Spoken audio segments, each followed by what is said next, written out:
എല്ലാവർക്കും നമസ്കാരം. ഒരു പ്രോജക്റ്റിൽ ഒന്നിൽ കൂടുതൽ പേർ ഒരുമിച്ച് ജോലി ചെയ്യുമ്പോൾ ഫയലുകളുടെ പേരൊക്കെ കണ്ടിട്ട് എപ്പോഴെങ്കിലും തലപെരുത്തിയിട്ടുണ്ടോ? ശരിക്കും ആകെ കൺഫ്യൂഷനാവുന്നൊരവസ്ഥയാണിത്. അപ്പോൾ സോഫ്റ്റ്വെയർ ലോകത്ത് സ്ഥിരം കാണുന്ന ഈയൊരു പ്രശ്നത്തിൽ നിന്ന്, ഈയൊരു കുഴപ്പത്തിൽ നിന്ന് എങ്ങനെ ഒരു നിയന്ത്രണത്തിലേക്കെത്താം, നമുക്കതൊന്ന് നോക്കാം. ഇത് കണ്ടില്ലേ, ഫൈനൽ V2, ഫൈനൽ, പിന്നെ യൂസ് ദിസ് വൺ. ഇതൊക്കെ നമുക്ക് നല്ല പരിചയമുള്ള പേരുകളല്ലേ? ഏത് ഗ്രൂപ്പ് പ്രൊജക്റ്റ് എടുത്താലും ഈ ഒരവസ്ഥ ഉണ്ടാവാറുണ്ട്. ഏതാണ് ഏറ്റവും പുതിയ ഫയൽ, ഏതാണ് ശരിക്കും ഉപയോഗിക്കേണ്ടത് എന്നറിയാതെ നമ്മൾ കുഴങ്ങിപ്പോവും. സത്യം പറഞ്ഞാൽ സോഫ്റ്റ്വെയർ ഡെവലപ്മെൻറ്റിലെ ഒരു വലിയ പ്രശ്നത്തിൻ്റെ ഒരു ചെറിയ ഉദാഹരണം മാത്രമാണിത്. ഒരു കൃത്യമായ സിസ്റ്റം ഇല്ലെങ്കിൽ കാര്യങ്ങൾ ഏകദേശം ഇതുപോലെയായിരിക്കും.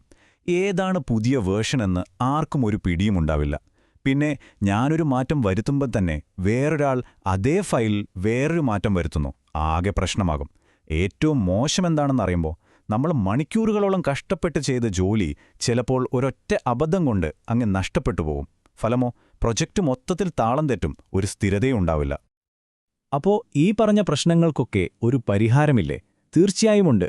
അതിനെയാണ് നമ്മൾ സോഫ്റ്റ്വെയർ കോൺഫിഗറേഷൻ മാനേജ്മെന്റ്, അല്ലെങ്കിൽ ചുരുക്കി SCM എന്ന് പറയുന്നത്. ഈ കുഴപ്പങ്ങളെയൊക്കെ തടയാനായി ഡിസൈൻ ചെയ്ത ഒരു കിടിലൻ പ്രൊഫഷണൽ സിസ്റ്റമാണിത്. പ്രോജക്റ്റുകൾക്കൊരു ഓർഡറും കൺട്രോളുമൊക്കെ കൊണ്ടുവരുന്നത് ഈ SCM ആണ്. അപ്പോൾ എന്താണ് ഈ SCM എന്ന് ചോദിച്ചാൽ ലളിതമായിട്ട് പറയാം. ഒരു സോഫ്റ്റ്വെയർ പ്രോജക്റ്റിൽ വരുന്ന ഓരോ മാറ്റത്തെയും അത് എത്ര ചെറുതാണെങ്കിലും ട്രാക്ക് ചെയ്യുക, കൺട്രോൾ ചെയ്യുക, മാനേജ് ചെയ്യുക. അതാണിതിൻ്റെ പ്രധാന ജോലി. എന്തിനാണെന്നോ, പ്രോജക്റ്റ് തീരുന്നതുവരെ എല്ലാത്തിൻ്റെയും ശരിയായ വേർഷൻ നമ്മുടെ കയ്യിലുണ്ടെന്ന് ഉറപ്പാക്കാൻ. അതായത് കോഡിൽ മാത്രമല്ല, ഡോക്യുമെന്റിലോ ഡിസൈനിലോ എന്തിൽ മാറ്റം വന്നാലും SCM അത് കൃത്യമായി രേഖപ്പെടുത്തും. ഇത് കുറച്ചുകൂടി എളുപ്പത്തിൽ മനസ്സിലാക്കാൻ നമുക്ക് SCMനെ ഒരു സൂപ്പർ ലൈബ്രറിയനായിട്ട് സങ്കല്പിക്കാം. ഒരു വലിയ ലൈബ്രറിയിൽ ഓരോ പുസ്തകത്തിനും കൃത്യമായൊരിടമുണ്ടാവും, അല്ലേ? ആരെടുത്തു, എപ്പോൾ തിരികെ വെച്ചു എന്നതിനൊക്കെ രേഖകളും കാണും. അതുപോലെ തന്നെയാണ് SCM ഒരു സോഫ്റ്റ്വെയർ പ്രോജക്റ്റിൽ ചെയ്യുന്നത്. ഓരോ ഫയലിനെയും ഒരു പുസ്തകം പോലെ ചിട്ടയോടെ സൂക്ഷിക്കും. ശരി, അപ്പോൾ നമ്മുടെ ഈ ലൈബ്രറിയൻ എങ്ങനെയാണ് ഈ കോഡിൻ്റെ ലൈബ്രറിയിൽ ഒരു ഓർഡറൊക്കെ കൊണ്ടുവരുന്നത്? വെറുതെ അങ്ങ് ചെയ്താൽ പോരല്ലോ. അതിന് പ്രധാനമായിട്ടും 4 സ്റ്റെപ്പുകളുണ്ട്. ഈ 4 ഘട്ടങ്ങൾ കൃത്യമായി ഫോളോ ചെയ്യുമ്പോഴാണ് ഒരു പ്രോജക്റ്റ് ആകെ കുഴപ്പം പിടിച്ച അവസ്ഥയിൽ നിന്ന് ഒരു കൃത്യമായ കൺട്രോളിലേക്ക് വരുന്നത്. അപ്പോൾ ഇതാണ് ആ 4 ഘട്ടങ്ങൾ. ഒന്നാമത്തേത് കോൺഫിഗറേഷൻ ഐഡന്റിഫിക്കേഷൻ, രണ്ടാമത്തേത് കോൺഫിഗറേഷൻ കൺട്രോൾ, മൂന്നാമത്തേത് സ്റ്റാറ്റസ് റിപ്പോർട്ടിംഗ്, നാലാമത്തേത് കോൺഫിഗറേഷൻ ഓഡിറ്റിംഗ്. പേര് കേട്ട് പേടിക്കണ്ട, സിമ്പിളാണ്. ആദ്യം നമ്മൾ എന്തൊക്കെയാണോ പ്രൊജക്റ്റിലുള്ളതെന്ന് തിരിച്ചറിയുന്നു, പിന്നെ അതിൽ വരുന്ന മാറ്റങ്ങളെ നിയന്ത്രിക്കുന്നു, നടന്ന കാര്യങ്ങളൊക്കെ റിപ്പോർട്ട് ചെയ്യുന്നു, അവസാനം എല്ലാം പെർഫെക്റ്റ് ആണോന്ന് ഒന്ന് ചെക്ക് ചെയ്യുന്നു. നമുക്ക് ഓരോന്നായിട്ട് വിശദമായി നോക്കാം. അപ്പോൾ ആദ്യത്തെ സ്റ്റെപ്പ് ഐഡന്റിഫിക്കേഷൻ. നമ്മുടെ ലൈബ്രറിയൻ്റെ ആദ്യത്തെ പണിയെന്താ? ലൈബ്രറിയിലുള്ള ഓരോ പുസ്തകത്തിനും ഒരു ലൈബ്രറി കാർഡ് കൊടുക്കുക. അതുപോലെ ഇവിടെ പ്രൊജക്റ്റിലെ ഓരോ ഐറ്റത്തിനും, അത് കോഡ് ഫയലായിക്കോട്ടെ, ഒരു ഡിസൈൻ ഫയലായിക്കോട്ടെ, എന്തുമാവട്ടെ, അതിനൊരു യുണീക്ക് ID കൊടുക്കും. ഈ ഓരോ ഐറ്റത്തെയും നമ്മൾ കോൺഫിഗറേഷൻ ഐറ്റം, അല്ലെങ്കിൽ ചുരുക്കി CI എന്ന് പറയും. അപ്പോൾ എന്തൊക്കെയാണ് ഈ കോൺഫിഗറേഷൻ ഐറ്റംസ്? നമ്മൾ വിചാരിക്കും കോഡ് ഫയലുകൾ മാത്രമാണെന്ന്. പക്ഷേ അങ്ങനെയല്ല. സോഴ്സ് കോഡ് ഫയലുകളുണ്ട്, ടെക്നിക്കൽ ഡോക്യുമെന്റുകളുണ്ട്, ടെസ്റ്റ് കേസുകൾ, ഡിസൈനുകൾ, ഗ്രാഫിക്സുകൾ, ലൈബ്രറികൾ, എന്തിനേറെ ബിൽഡ് ഫയലുകൾ വരെ ഇതിൽപ്പെടും. അതായത് പ്രോജക്റ്റുമായി ബന്ധപ്പെട്ട എന്ത് സാധനവും ഒരു CI ആകാം. ഇവയെല്ലാം കൺട്രോൾ ചെയ്യണം. ഇനി അടുത്ത സ്റ്റെപ്പ്. ഇതാണ് ഈ പ്രോസസ്സിലെ ഏറ്റവും പ്രധാനപ്പെട്ട ഘട്ടം, കൺട്രോൾ അഥവാ നിയന്ത്രണം. നമ്മുടെ ലൈബ്രറിൻ്റെ കാര്യം തന്നെ എടുക്കാം. ആർക്ക് വേണമെങ്കിലും എപ്പോൾ വേണമെങ്കിലും ലൈബ്രറിയിൽ കയറി പുസ്തകമെടുത്ത് കൊണ്ടുപോകാൻ പറ്റുമോ? ഇല്ലല്ലോ. അതിനൊരു നിയമമുണ്ട്. അതുപോലെ ഒരു ഫയലിൽ ആര് മാറ്റം വരുത്തണം, എപ്പോൾ വരുത്തണം എന്നൊക്കെ ഇവിടെ നിയന്ത്രിക്കും. യഥാർത്ഥത്തിൽ എല്ലാ കുഴപ്പങ്ങളെയും ഒഴിവാക്കുന്നത് ഈ ഒരു സ്റ്റെപ്പാണ്. ഈ കാണുന്ന താരതമ്യം നോക്കൂ. വ്യത്യാസം വളരെ വ്യക്തമാണ്. ഇടതുവശത്ത് നിയന്ത്രണമില്ലാത്ത അവസ്ഥ. ആർക്കും എപ്പോൾ വേണമെങ്കിലും മാറ്റം വരുത്താം. അതവസാനം തെറ്റുകളിലും പൊരുത്തക്കേടുകളിലും അവസാനിക്കും.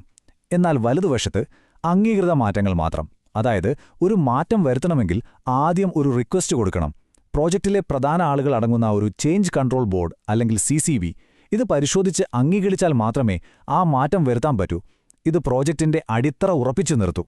മൂന്നാമത്തെ സ്റ്റെപ്പ് റിപ്പോർട്ടിംഗ് ആണ്. ഇത് ശരിക്കും ഒരു ലോഗ് ബുക്ക് സൂക്ഷിക്കുന്നത് പോലെയാണ്. പ്രോജക്റ്റിൽ എന്ത് മാറ്റം നടന്നു, ആരാണ് മാറ്റം വരുത്തിയത്, എപ്പോഴാണ് വരുത്തിയത്, എന്തിനാണ് വരുത്തിയത്, ഈ ചോദ്യങ്ങൾക്കെല്ലാമുള്ള ഉത്തരം ഈ റിപ്പോർട്ടിലുണ്ടാകും. ഇതുകൊണ്ട് ഗുണമെന്താണെന്ന് വെച്ചാൽ പ്രോജക്റ്റിൽ എന്ത് നടക്കുന്നു എന്നെല്ലാവർക്കും വളരെ സുതാര്യമായി മനസ്സിലാക്കാൻ പറ്റും. അവസാനത്തേത്, 4ാമത്തെ ഘട്ടം, ഓഡിറ്റിംഗ്. നമ്മുടെ ലൈബ്രറിയൻ ഇടയ്ക്കിടയ്ക്ക് വന്ന് എല്ലാ പുസ്തകങ്ങളും കറക്റ്റ് ഷെൽഫിൽ തന്നെയാണോ ഇരിക്കുന്നതെന്ന് പരിശോധിക്കില്ലേ? അതുപോലെ തന്നെ പ്രോജക്റ്റിലെ എല്ലാ ഫയലുകളും ശരിയാണോ, എല്ലാം പൂർണ്ണമാണോ, നമ്മളുണ്ടാക്കി വെച്ച നിയമങ്ങളൊക്കെ എല്ലാവരും പാലിക്കുന്നുണ്ടോ എന്നൊക്കെ ഉറപ്പുവരുത്തുന്ന ഒരു ഫൈനൽ ചെക്കിംഗ് ആണിത്. ഓക്കെ, അപ്പോൾ നമ്മൾ ഈ 4 സ്റ്റെപ്പുകളും കണ്ടു. ഇത്രയൊക്കെ കഷ്ടപ്പെട്ട് കാര്യങ്ങൾ ചിട്ടപ്പെടുത്തുന്നതുകൊണ്ട് ശരിക്കും എന്ത് ഗുണമാണ് കിട്ടുന്നത്? തുടക്കത്തിൽ നമ്മൾ സംസാരിച്ച ആ തലവേദനകളൊക്കെ എങ്ങനെയാണ് ഇതുകൊണ്ട് മാറുന്നത് എന്ന് നോക്കാം. ഇവിടെ നോക്കൂ, ഇതാണ് SCM ഉപയോഗിക്കുന്നതുകൊണ്ടുള്ള പ്രധാന നേട്ടങ്ങൾ. ഒന്നാമതായി, ആ ഫൈനൽ V2, ഫൈനൽ കൺഫ്യൂഷൻ പൂർണ്ണമായും ഒഴിവാക്കാം. അത് ഡെവലപ്പ് ചെയ്യുന്ന സമയം ഒരുപാട് ലാഭിക്കാൻ സഹായിക്കും. പ്രോജക്റ്റ് നല്ല ക്വാളിറ്റിയും ഒരു സ്ഥിരതയും കിട്ടും. പിന്നെ എന്ത് മാറ്റം എവിടെ നടന്നുവെന്ന് കൃത്യമായി ട്രാക്ക് ചെയ്യാൻ പറ്റുന്നതുകൊണ്ട് ഭാവിയിൽ എന്തെങ്കിലും പ്രശ്നം വന്നാൽ അത് പരിഹരിക്കാനും വളരെ എളുപ്പമായിരിക്കും. അപ്പോൾ ഇതിൽ നിന്നെല്ലാം മനസ്സിലാക്കേണ്ട പ്രധാന കാര്യം ഇതാണ്: സോഫ്റ്റ്വെയർ ഡെവലപ്മെന്റ് എന്ന് പറയുന്നത് ഒരുപാട് മാറ്റങ്ങൾ വരുന്ന ഒരു പ്രക്രിയയാണ്. ഈ മാറ്റങ്ങളെ ഒരു നിയന്ത്രണവുമില്ലാതെ തോന്നിയ പോലെ വിടാതെ അതിനെ വളരെ ചിട്ടയോടെയും കൺട്രോളോടുകൂടിയും കൈകാര്യം ചെയ്യുക. അതാണ് SCM അടിസ്ഥാനപരമായി ചെയ്യുന്നത്. ഇത് സോഫ്റ്റ്വെയർ ഉണ്ടാക്കുന്ന പ്രോസസ്സിനെ കൂടുതൽ വിശ്വസനീയവും സംഘടിതവുമാക്കുന്നു. ഒന്ന് ആലോചിച്ചു നോക്കൂ, SCM എന്നത് കോഡിനെ ഓർഗനൈസ് ചെയ്യാനുള്ള ഒരു സിസ്റ്റമാണ്.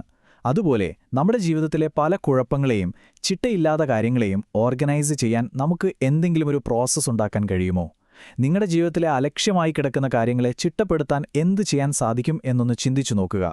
ഈ ഒരു ചിന്തയോടുകൂടി ഇന്നത്തെ ഈ ചർച്ച നമുക്കിവിടെ നിർത്താം. അടുത്ത വിഷയവുമായി വീണ്ടും കാണാം. നന്ദി.